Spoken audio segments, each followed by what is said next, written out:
बिस्मिल्लाहिर्रहमानिर्रहीम। तहज्जुद की नमाज और उसकी फजीलत। हम सब पर 24 घंटे में 5 वक्त की नमाज फ़र्ज़ है, लेकिन हमारे प्यारे आका हज़रत मोहम्मद मुस्तफ़ा सल्लल्लाहु अलैहि वसल्लम पर 6 वक्त की नमाज फ़र्ज़ थी। एक ख़ास नमाज जो रात के पिछले पहर पढ़ी जाती है, जिसे तहज्जुद की नमाज कहा जाता है। यह नमाज हमारे लिए सुन्नत है।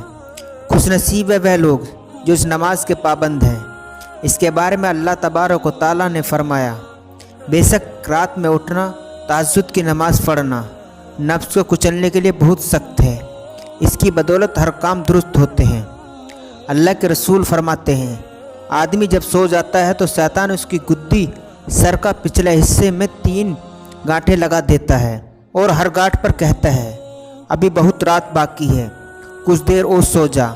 अगर आदमी उठकर अल्लाह का नाम लेता है तो एक गांठ खुल जाती है, जब वज़ू करता है तो दूसरी गांठ खुल जाती है, और जब नमाज पढ़ने लगता है तो तीसरी गांठ भी खुल जाती है।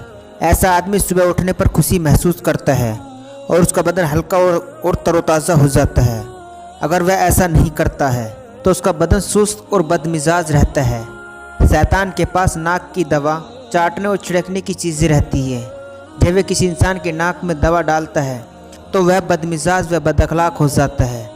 जब शैतान चाटने की दवा देता है तो आदमी बदतमीज़ और बदजुबान हो जाता है, और जब शैतान आदमी पर दवा छिड़क देता है तो वह सुबह तक सोता रहता है।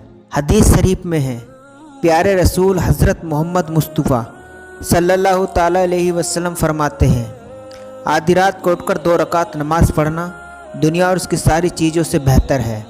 अगर मुझे अपनी उम्मत की तकलीफ़ का ख्याल ना होता तो ये नमाज तहज्जुद की नमाज भी मैं उन पर ज़रूर करार देता। रात में एक लम्हा ऐसा भी होता है कि बंदा अगर उस वक्त दुनिया और आखिरत की भलाई के लिए अपने रब से दुआ करे तो अल्लाह ताला उसकी दुआ को कबूल फरमा लेता है। हज़रत मुगीरा बिन शोएबा रज़ी अल्लाह अन्हु का बयान है कि एक बार रात के अल्लाह के रसूल इतनी देर नमाज के लिए खड़े रहे कि आपके पैरों में वरम आ गया। साहबा ने आपकी यह हालत देखी तो कहने लगे, या रसूल अल्लाह, अल्लाह ने तो आपको अगले पिछले सब गुनाह माफ़ कर दिए हैं, फिर आप इतनी तकलीफ़ क्यों उठाते हैं? आपने जवाब देते हुए फरमाया, तो क्या मैं अपने रब का शुक्रगुजार बंदा न बनूं? अल्लाह का वादा है, ये अगर तुम मेरे शुक्र अदा करोगे मैं तुम्हें और दूंगा। हज़रत अबू हुरैरा रज़ियल्लाहु अन्हु का बयान है कि आका ने हमसे फरमाया, अगर तुम चाहते हो कि ज़िंदगी, मौत, कब्र, हश्र में तुम पर अल्लाह की रहमत नाजिल हो तो रात के पिछले पैर अपने रब की रज़ा के लिए इबादत किया करो। अपने घरों में भी नमाज़ें पढ़ा करो, जिससे तुम्हारा आसमान से ऐसा चमकता नजर आएगा जैसे कि ज़मीन वालों को आसमान पर चमकते तारे दिखाई देते हैं। हदीस शरीफ में है, तहज्जुद की नमाज की बरकतों से बंदो अल्लाह का कुर्ब, अल्लाह के करीब हासिल होता है। बंदे के गुनाह माफ़ होते हैं, बीमारियां दूर होती हैं, वह गुनाहों से बचता है। हज़रत अबू ज़र गिफ़ारी रज़ियल्लाहु अन्हु की तालीम देते हुए अल्लाह के रसूल ने फरमाया, क़यामत के अज़ाब से बचने के लिए सख्त गर्मी के दिनों में रोज़ा रखा करो।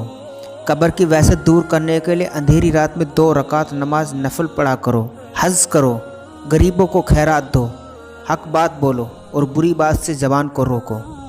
नबी रहमत के ज़माने में एक साहबी ऐसे थे, जब लोग रात को सो जाते थे तब वह साहब नमाज के लिए खड़े हो जाते और कुरान की तिलावत करते और दुआ मांगते कि या इलाही, ए परवरदिगार, मुझे जहन्नुम से बचा।